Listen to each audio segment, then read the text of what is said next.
In this town, you're nothing! Tanner roared.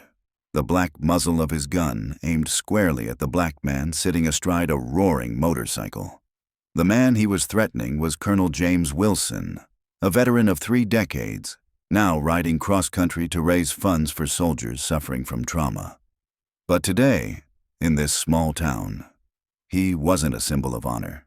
He was just a black man on an expensive Harley. Wilson held his gaze, his voice low and steady. He gave Tanner 5 minutes to make it right. Tanner laughed, unaware that somewhere high above, a military satellite had already locked onto the patrol car's coordinates.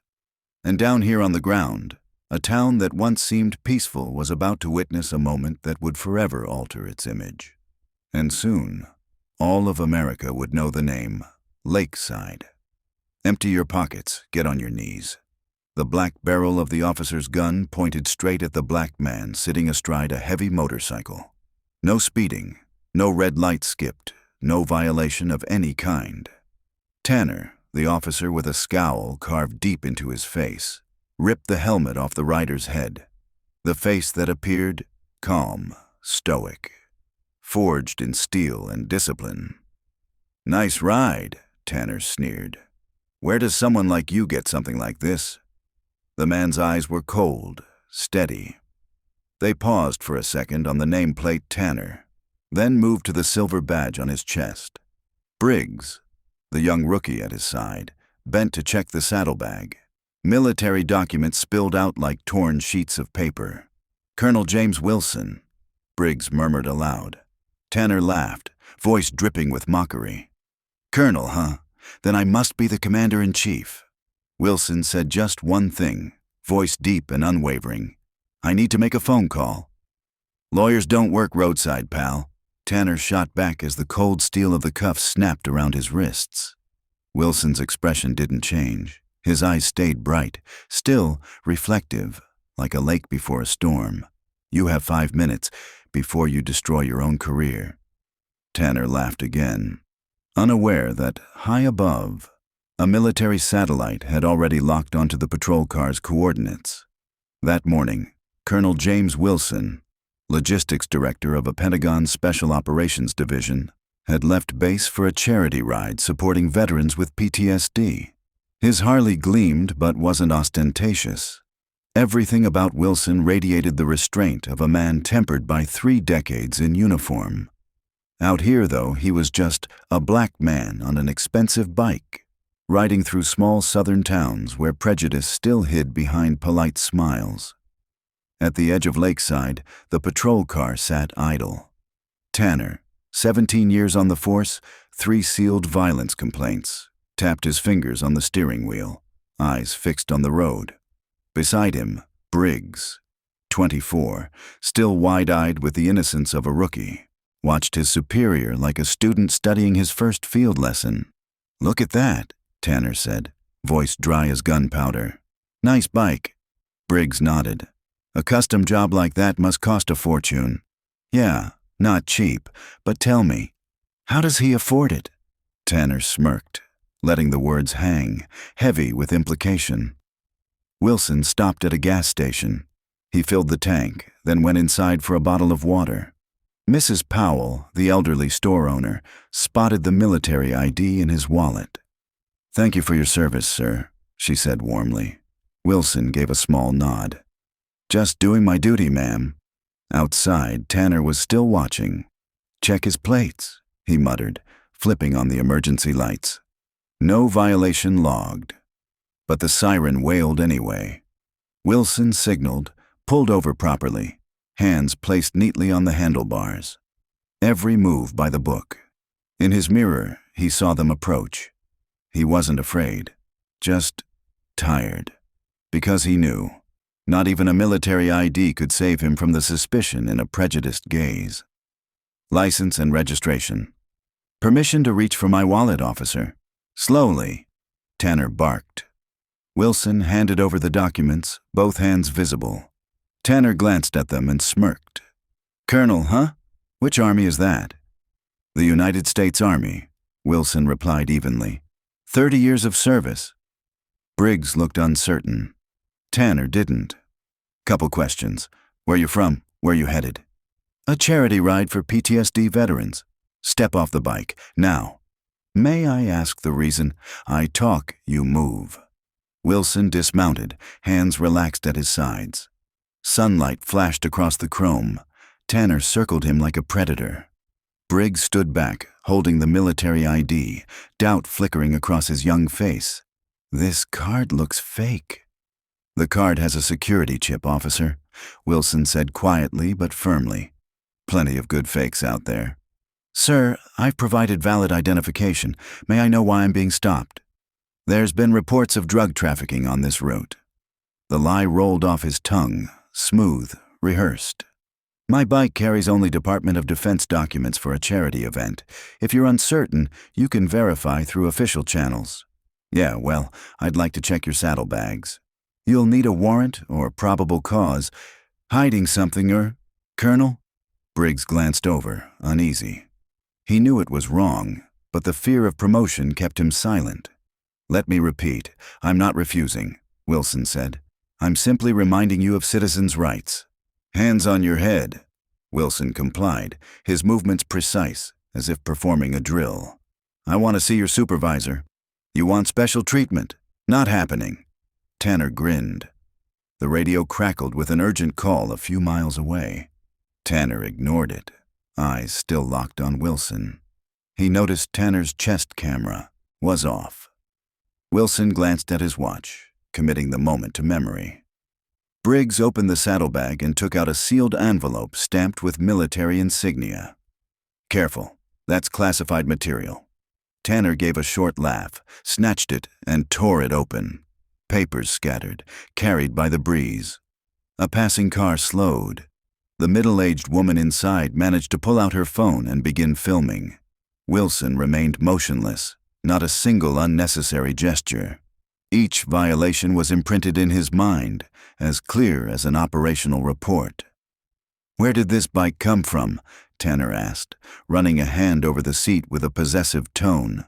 Too expensive for... He swallowed the rest of the sentence. It's legally owned, properly registered, Wilson replied. Tanner popped the cuffs open with a cold metallic click. Get on your knees. Wilson folded one knee to the hot pavement. Heat seared through the fabric, but he didn't make a sound. 30 years in the service had taught him that dignity could sometimes be the last weapon. Tanner ripped the helmet from the saddle and threw it to the ground. No one covers their face around here. Sunlight poured down like a mute witness. And somewhere above, a satellite camera had begun beaming this scene back to a Pentagon data center. Sunlight slipped through the visor when Tanner tossed the expensive helmet. It bounced once and settled in a fine film of dust. Wilson's face was exposed, short salt and pepper hair, a distinguished weathered visage, a small scar running down his right cheek, a memento of an old fight. His eyes, clear and direct, watched quietly, calculating what was unfolding. Those eyes had seen battlefields on 3 continents. Now they focused on an injustice unfolding on the soil he had served. Tanner mocked the name on the badge, tossing the military ID like a joke. Colonel James Wilson. Ha, I am General Patton.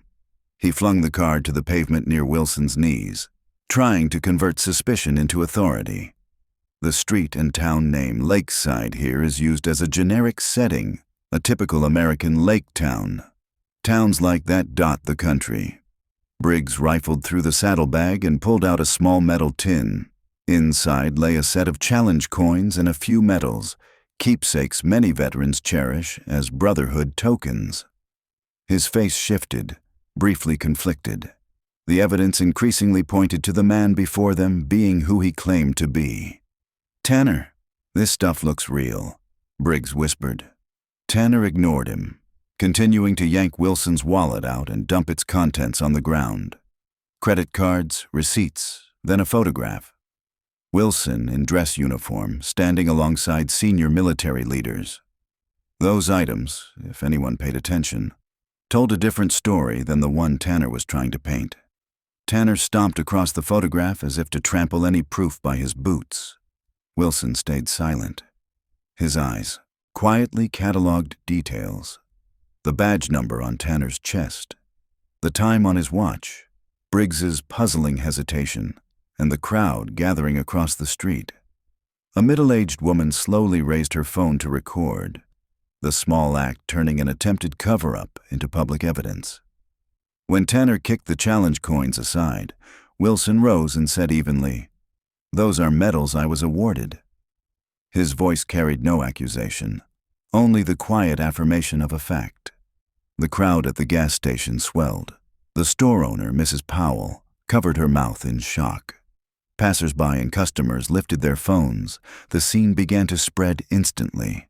Briggs rummaged in the compartment under the seat and produced a satellite phone, a compact but powerful military communications device. "Look, a satellite phone," he called.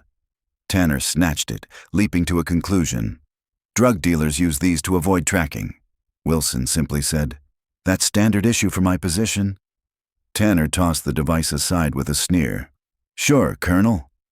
Wilson returned Tanner's name like a pinprick. "Officer Tanner, you are making a grave mistake." Tension escalated. Tanner snapped Wilson's hands behind his back with excessive force. The metal bit into his wrists, but Wilson only flinched once and kept his composure. The steady professionalism honed over 3 decades. Briggs, for the first time truly doubting, blurted, "Should we call to verify?" Tanner snapped, "People like him always have a story." They herded Wilson into the patrol car. As the door opened, his gaze landed on an elderly face in the crowd. Frank Thompson, a fellow veteran who recognized Wilson instantly. Thompson froze. The face, the bearing, the recent stories about him in military press. Everything clicked into place in a single moment. He muttered to Mrs. Powell, "That man being arrested is Colonel James Wilson.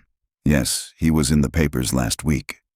Thompson took Mrs. Powell's phone and dialed his grandson, an active duty officer, delivering the situation in crisp military shorthand. Meanwhile, at a military facility about 30 miles away, the call set in motion a cascade of responses. Access badges opened doors. Encrypted messages went out. Commanders began to assemble. A sequence of security and administrative procedures kicked in, all with the cold, efficient cadence of a large organization. Inside the patrol car, Wilson broke the silence. "Officer Tanner, this is your last chance to correct what you're doing." Tanner scoffed, but a flicker of unease crossed his face. Wilson continued, calm and measured, not raising his voice. "In about 3 minutes, your actions will trigger consequences you are not prepared to face." The statement was not a threat, but the cold assessment of a man familiar with the system and the consequences that system could produce. At the military base several dozen miles away, the emergency alarm blared. Officers converged, moving in tight formation like the gears of a vast machine. "Colonel James Wilson is being unlawfully detained while in possession of classified materials," the base commander announced, his tone clipped and decisive. "The Secretary of Defense has been briefed and has authorized immediate intervention." On the motor pool grounds, long rows of military police vehicles and Humvees roared to life. Olive-drab steel gleamed under the sun as engines thundered in unison, the sound itself a command. The base commander spoke over the secure line. "Confirm satellite lock on the patrol vehicle. Signal is clear, sir. Visual feed acquired. Proceed." The convoy rolled out, a disciplined military response to a civilian misconduct that had now escalated into a national security matter. Inside the patrol car, Wilson sat upright, calm and silent. Briggs glanced at his phone, his face drained of color. "Tanner, you need to see this." He held up the screen. Social media was exploding with footage of the arrest. "They're saying he really is a high-ranking officer." "Since when do cops take orders from Twitter?" Tanner snapped, but sweat was now collecting at his temples. "1 minute," Wilson said quietly. "Until what?" Tanner asked, gripping the wheel tighter. Wilson didn't answer, only the silence of dignity, stronger than any threat. the radio suddenly blared a priority alert. At the same time, black helicopters appeared on the horizon. At City Hall, Police Chief Bennett's phone rang in the middle of a budget meeting. The caller ID read, "Mayor's office." "Bennett speaking." The mayor's voice was taut with anger. "What the hell's going on, Bennett? The governor just got a call from the Pentagon. Says one of your officers is unlawfully detaining a Defense Department colonel." Bennett froze. "Sir, I don't care. Fix it. Now." The line went dead. Bennett bolted from the room, sweat soaking his collar. "Get Tanner on the line, now." "We're trying, sir. He's turned off his radio." "Where is he?" "About 3 minutes out. Call every unit to the lot. Move." As Tanner's patrol car turned into the parking lot, an extraordinary sight awaited him. The entire police department was assembled outside. Bennett stood at the front, his face ashen. "Tanner, stop right there! Release him immediately!" Tanner stepped out, bewildered. "Sir, he's carrying fake military ID." "Fake?" Bennett roared. "That is Colonel James Wilson, Deputy Director of Special Operations Logistics at the Pentagon." Each word fell like the final nails in Tanner's career. Briggs didn't hesitate.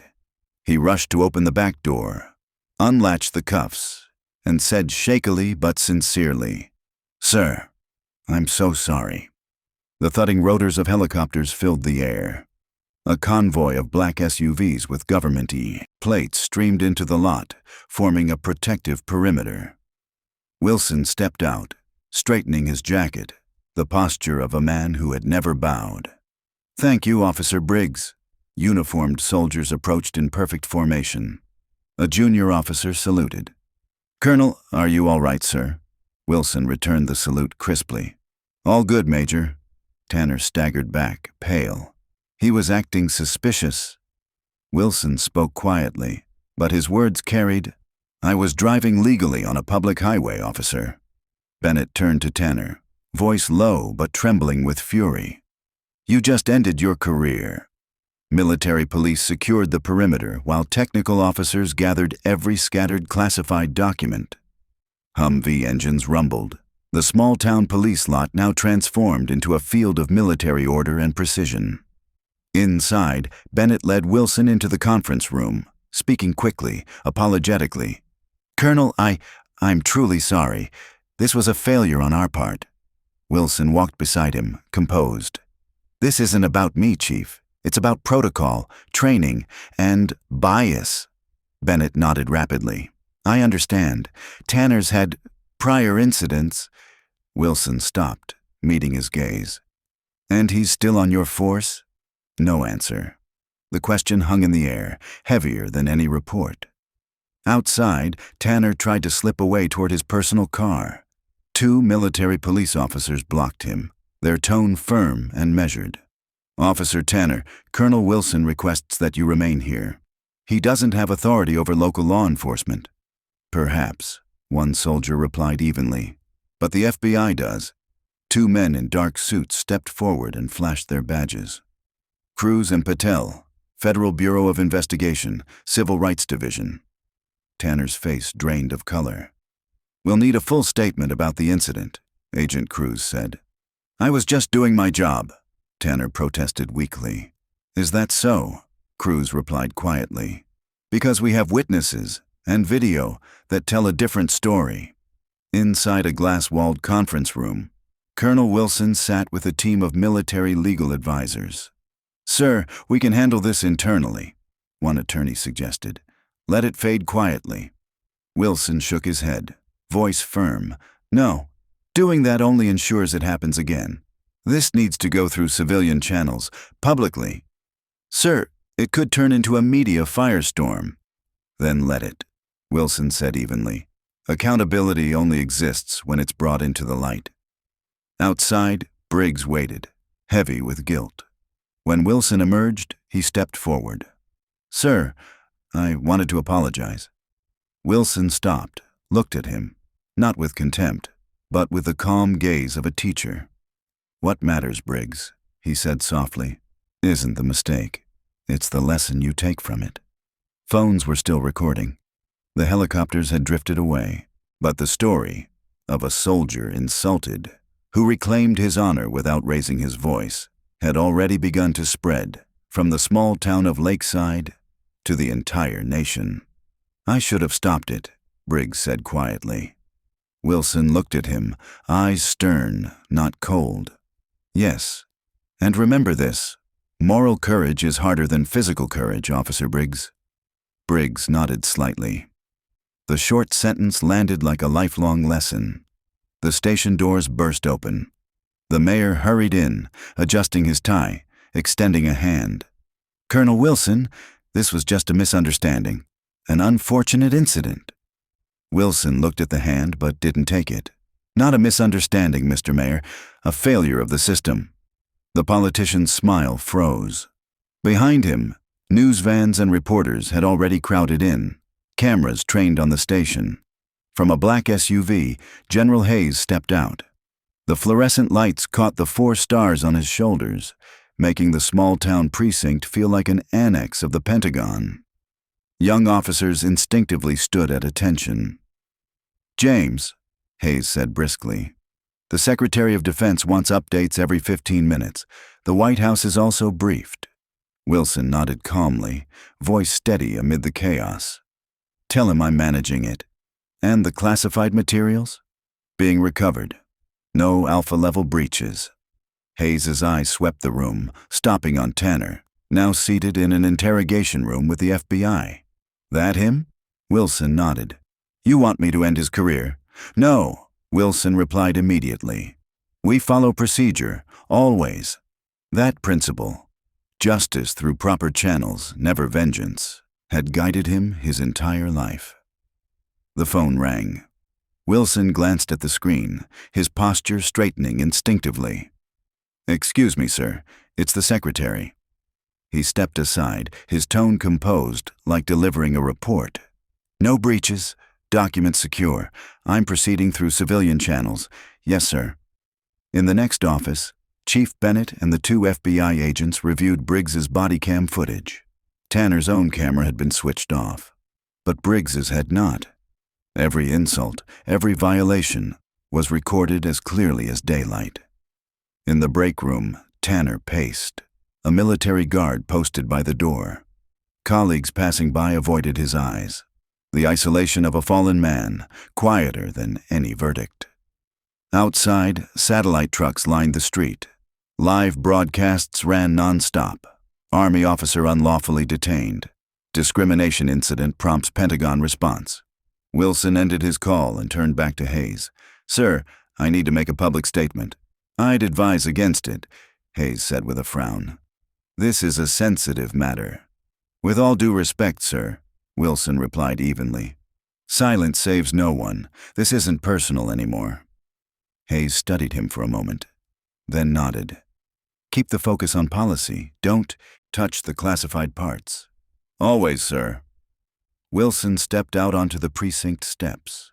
The mayor and Chief Bennett scrambled to the microphones, filling the air with platitudes about internal review and procedural lessons. Then Wilson stepped forward, and the crowd fell silent. "My name is James Wilson, Major General, United States Army." His voice carried, not loud, but resonant enough that every camera turned. "What happened today happens every day to countless citizens. The only difference is that I have the Pentagon behind me. Most people treated like I was today do not." The words fell like a blade cutting through the silence. No flourish, no anger, just truth.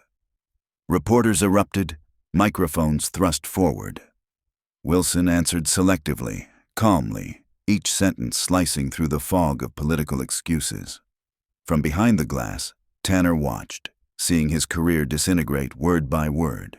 Each line from Wilson drove another nail into the coffin of his authority. Another government car pulled up outside. The door opened. A civilian aide stepped out, carrying a garment bag with Wilson's uniform inside. Bennett rushed forward. "Sir, the department has prepared an official apology." Wilson raised a hand slightly. "In a moment." He accepted the garment bag with a brief nod of thanks. No one around him understood, but General Hayes did. Wilson stepped into a private room and unzipped the bag. The worn leather biker jacket came off. In its place, a perfectly pressed dress uniform, silver stars gleaming on the shoulders. When he emerged, the man standing before them was no longer Colonel. He was Major General James Wilson. The reporters gasped. Cameras jerked into focus. Police officers stood frozen. Through the glass, Tanner went pale, blood draining from his face. The truth was now undeniable. Hayes approached, saluting. "General," Wilson returned the salute. "Your security detail's been worried sick. Thank you, but everything is under control." Just the way he was addressed. "General," sent another wave of shock through the crowd. Wilson turned back to the microphones. "What happened today is not an isolated incident. It is part of a pattern, one that affects countless service members of color around bases across this country." He paused, giving the crowd a moment to breathe. "For the past 6 months, I have been leading a formal Pentagon survey into precisely these incidents. I was here today not by coincidence, but as part of that mission." The revelation hit like thunder at noon. Wilson wasn't merely a victim. He was the investigator himself. And this very event had unintentionally proven what he sought to expose: the reality of prejudice, and how it operated quietly even in the most peaceful-seeming American towns. "The Department of Defense has a responsibility to ensure safety and equality for all who serve," Wilson continued, his gaze sweeping the rows of journalists. "When a general can be treated like a criminal because of his appearance, imagine what happens to those of lower rank." He gestured toward a group of military lawyers stepping forward with tablets and files. "These are officers from the Pentagon's Civil Rights Division. They've been tracking dozens of similar incidents in this region."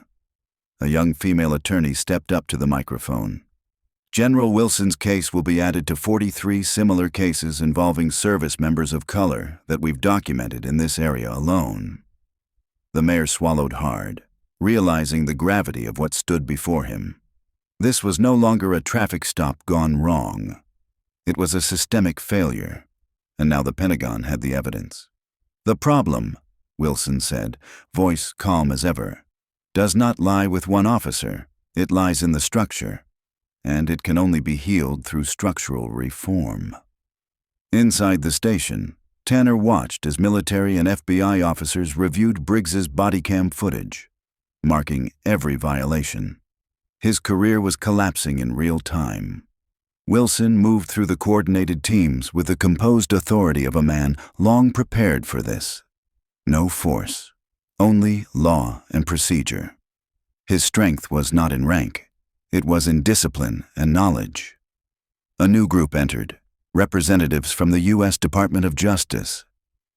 "The detention of General Wilson," one of them announced, "has triggered an automatic federal review under Executive Order 13892. Chief Bennett turned ashen. The control of his police department had just shifted to federal hands. Wilson approached Briggs, the young officer standing quietly at the duty desk. "Officer Briggs, you hesitated today. You knew something was wrong, yet you obeyed." Briggs lowered his head. "Yes, sir. That hesitation is a sign of potential. Cultivate it. Moral courage is like muscle. It can be trained." That brief exchange, a lesson instead of punishment, reflected two diverging paths. One man guided toward growth, and another, Tanner, forced to pay for his defiance. Wilson turned back toward the assembled military and civilian officials. "I'm ordering full cooperation with the federal investigation. Any obstruction will be met with due consequence." His voice carried no bitterness, only principle. That was the boundary between vengeance and reform, and Wilson had never crossed it. An aide stepped close, speaking softly. "Sir, the White House is requesting your input on the new Civil Rights Bill." Wilson nodded. "Tell them I'll call after this session." The room was filled with generals and civilian leaders. On the large screen, data charts, maps, and statistics. Wilson stood at the podium, immaculate in his dress uniform, voice steady but commanding. In the past 6 months, we have recorded 78 incidents of discrimination against service members of color. 42% were unlawfully detained or searched. 93% had no lawful cause other than their appearance and the vehicle they drove. Data scrolled across the screen.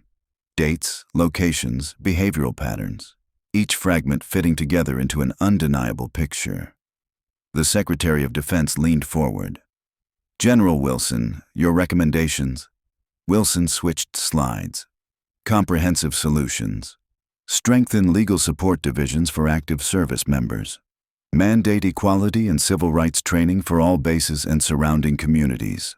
Establish data sharing between civilian and military agencies. Reform legislation to enhance accountability and transparency." In the town of Lakeside, the City Hall had become a temporary field office for the FBI Civil Rights Division. Agents in dark suits moved from room to room, reviewing annual reports. Chief Bennett sat slumped in his chair, tie loosened, voice hoarse. "Yes, Tanner had prior complaints, 3 for excessive force, 2 for racial bias." Agent Cruz flipped through the file. "And the disciplinary actions?" "Verbal warnings. 1 3-day suspension." Cruz looked up. 5 serious violations, 3 days off. "Got it." Meanwhile, at the city council chamber, residents packed the room, holding signs demanding accountability and reform.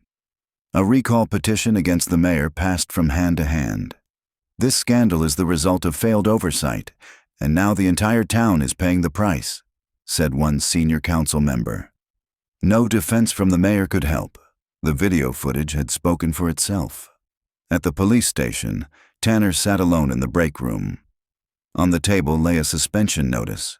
A union attorney approached. "They're preparing your termination file. My advice, cooperate fully." "I was just following procedure." "Exactly," the lawyer replied. "And it's that procedure that's the problem." In another room, Briggs was giving his statement to the FBI. "There's nothing written down," he said, "but everyone understands. There are certain kinds of people, certain kinds of cars, that you check more carefully." Agent Patel asked, "Who taught you that?" "The sergeants, including Tanner." At the state capitol, the governor held an emergency press conference. "We are establishing a police reform commission with General James Wilson as chief advisor." And in Washington, Wilson moved through congressional hearings. He was no longer just a witness. He was shaping policy. Senator Michaels asked, "General, would you say your experience reflects what many service members of color face?" Wilson replied, deep-voiced and steady, "Senator, the data speaks clearly. What happened to me isn't exceptional. What's frightening is how ordinary it is." That line aired on every national evening broadcast. The next day, the State Police Academy rewrote its curriculum. Cadets watched Briggs's bodycam footage, pausing frame by frame to identify each violation. No longer theory, it had become a living lesson. "This," the instructor told the new recruits, projecting the footage on screen, "is what unconscious bias looks like when it becomes action. And this is how a career ends, and how an entire department falls under federal supervision." The ripple effects spread nationwide. The U.S. Department of Justice formally placed the Lakeside Police Department under a consent decree. Every operation, training, and disciplinary process now subject to federal review. "This isn't punishment," the DOJ spokesperson told reporters. "It's remediation. The path that brings this agency back to the Constitution." Internal audits revealed a troubling picture. Traffic stop data showed racial disparities too large to be explained by population or crime rates. Internal emails and group chats exposed casual derogatory attitudes normalized within the department's culture. Meanwhile, General Wilson chose his media appearances carefully, always steering away from his personal story to emphasize systemic reform. "Do you want that officer fired?" a reporter asked bluntly. "I want accountability and structural change," Wilson answered, "because this isn't about one man or one department. It's about the gap between how we operate and the principles the Constitution promises." At the Pentagon, Wilson's proposals were adopted nationwide. a civil rights reporting portal for service members facing off-base incidents, expansion of military legal offices to assist in civilian matters, creation of community liaison positions to build bridges with local police near bases. The Secretary of Defense addressed the press. General Wilson's case revealed vulnerabilities that allowed those who serve this nation to be mistreated at home. We are correcting them, so every soldier is respected and protected as they deserve. A week later, the disciplinary hearing for Officer Tanner began.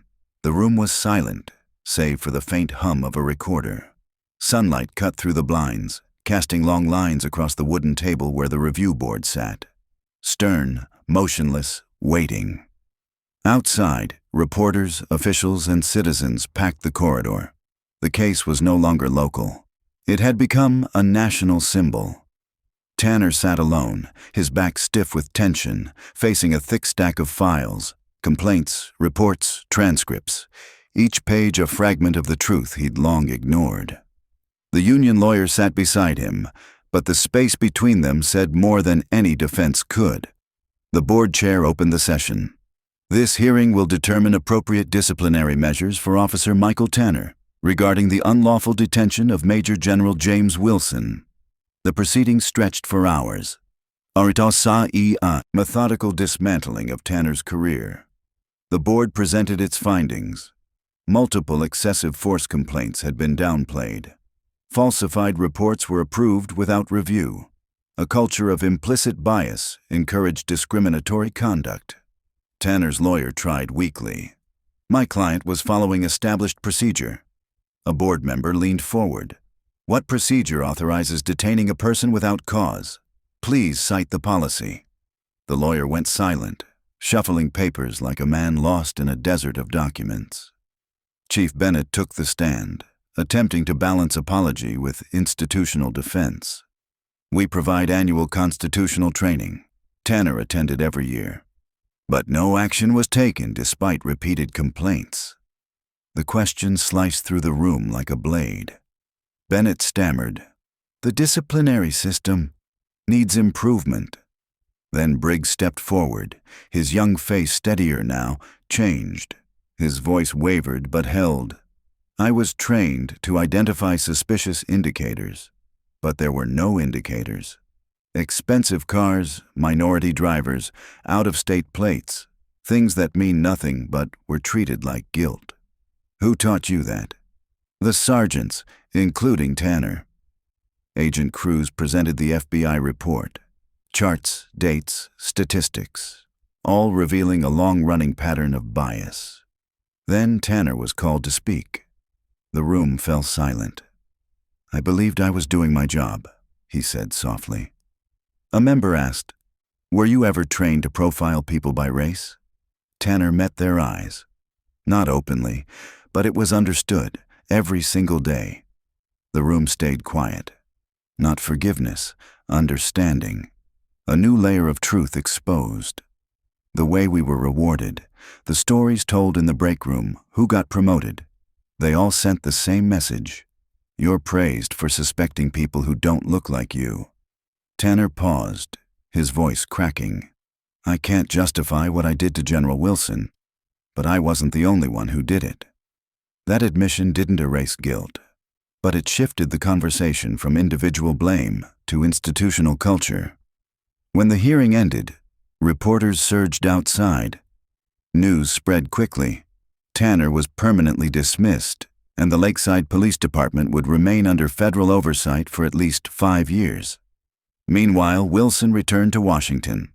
He continued to appear before the press, always composed. Justice isn't about punishment. It's about ensuring no one repeats the same mistakes. At police academies nationwide, footage of the incident became required curriculum. Instructors emphasized, study it to understand, to change mindset, not to assign blame. In the halls of Congress, Wilson presented his final report. Improved statistics, expanded training programs, and above all, a new culture emerging, one that placed human dignity above prejudice. The hearing concluded. The board needed only minutes to reach a verdict. Immediate termination, Forward the case to the district attorney for civil rights violations. Tanner sat still, shoulders trembling. As he unpinned his badge and handed over his gun, the symbols of power he thought he understood. The weight of consequence finally sank in. On his way out, Tanner crossed paths with Briggs. "They're making me the scapegoat," Tanner muttered, his voice edged with bitterness. Briggs shook his head. "No, they're making it right. There's a difference, sir. This isn't revenge. It's accountability for reform." At the Pentagon, when informed of the outcome, General Wilson only nodded. No satisfaction, no triumph. Only a quiet awareness that another chapter in a long struggle had closed. 6 months later, sunlight gleamed on the brass buttons of his uniform as he stood before the graduating class of the National Police Academy. His voice carried, firm, solemn, yet warm. "Tomorrow, I officially retire after more than 30 years of service." The hall buzzed softly. His name had become a national symbol since the Lakeside incident, synonymous with the wave of police reform sweeping across America. "I've accepted the position of Director of the Joint Defense Justice Task Force," Wilson announced, "to strengthen relations between the military and civilian communities." He looked out over the rows of young, diverse faces, the first graduating class to reflect a new generation where skin color no longer measured ability. "The badge is not power," he said. "It's a promise to defend the Constitution, not merely to enforce order." The cadets listened intently, absorbing every word. Many had joined because of his story. In Washington, D.C., the U.S. House of Representatives was alive with debate. The Wilson Act, a sweeping reform bill addressing qualified immunity, training standards, and transparency, was heading to a vote with rare bipartisan support. Senator Lieu cited the evidence. "These patterns of misconduct transcend geography and jurisdiction. The data is indisputable." Wilson testified with calm precision. "This is not a law of punishment. It is a law of protection for citizens and for the honor of those who serve them." Across the country, police departments implemented new training protocols, independent oversight, and community liaison programs. Some did so willingly, others under federal supervision, as Lakeside once had. In Lakeside, the new police chief, Rebecca Sanders, reviewed a personnel file. Seated before her was Briggs. "You're reapplying after voluntarily resigning during the investigation?" "Yes," Briggs said, meeting her gaze. "Because I learned the hardest lesson, the cost of moral silence. Now I want to help rebuild from within." Rebecca nodded.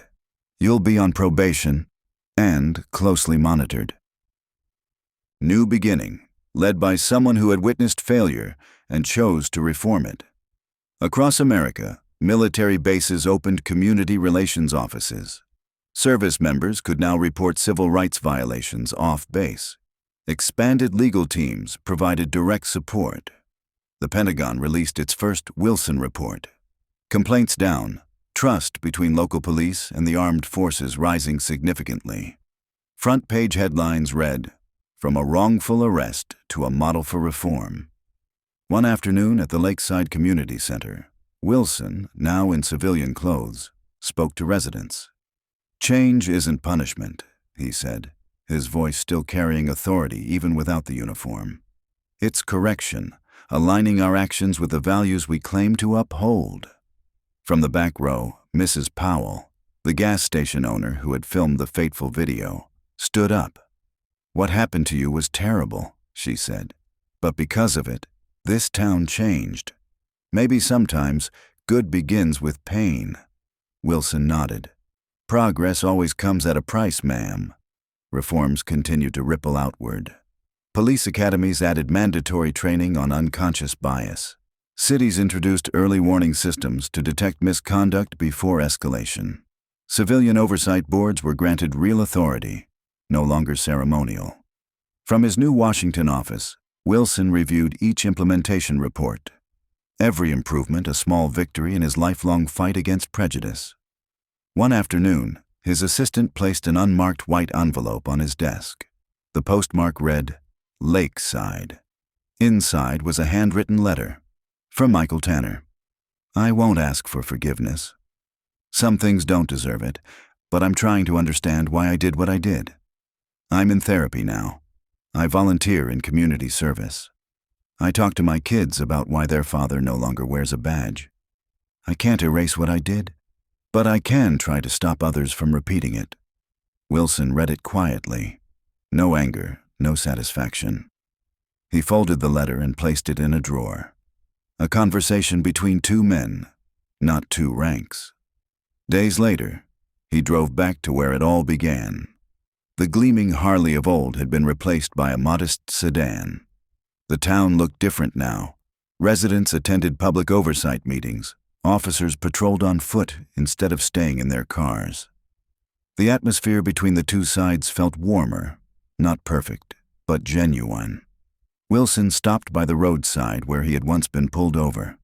Afternoon light fell across the faded paint lines, and in that moment, he smiled, not in triumph, but in faith that people could, in the end, learn to be better. Where the old patrol stop once stood, a small bronze plaque had been mounted on the curb. It read, "Site of the Wilson Incident, a turning point in national reform." He read it silently, offering no comment. In the glow of sunset, the plaque stood as both reminder and warning. At the Lakeside Police Department, Chief Rebecca Sanders welcomed him into her new office, the same room once occupied by Bennett, who had resigned after the federal inquiry. Their conversation revolved around a single, essential question. How do you make reform last beyond the spotlight?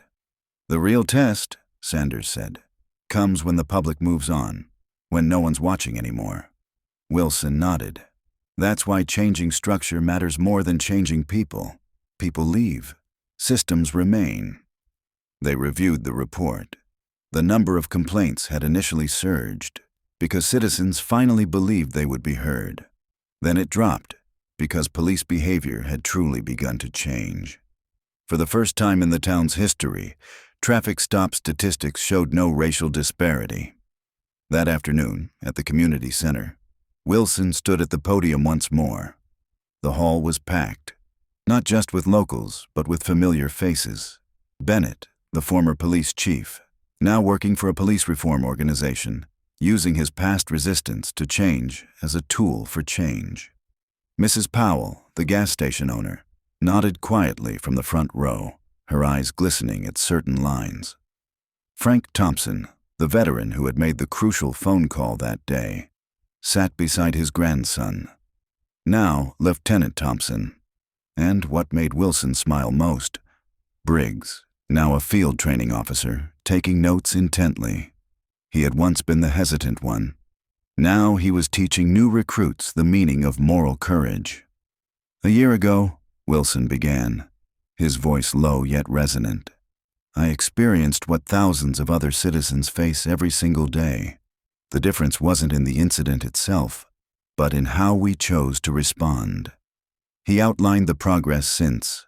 Civil rights complaints had dropped sharply. Community trust had risen.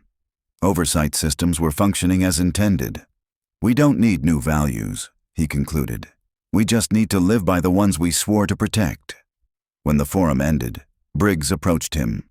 Sir, I train new officers now, he said. I tell your story every week. Wilson smiled gently.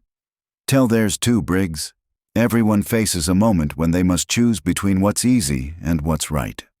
The two men shook hands, a gesture bridging generations that once stood on opposite sides, now united in purpose.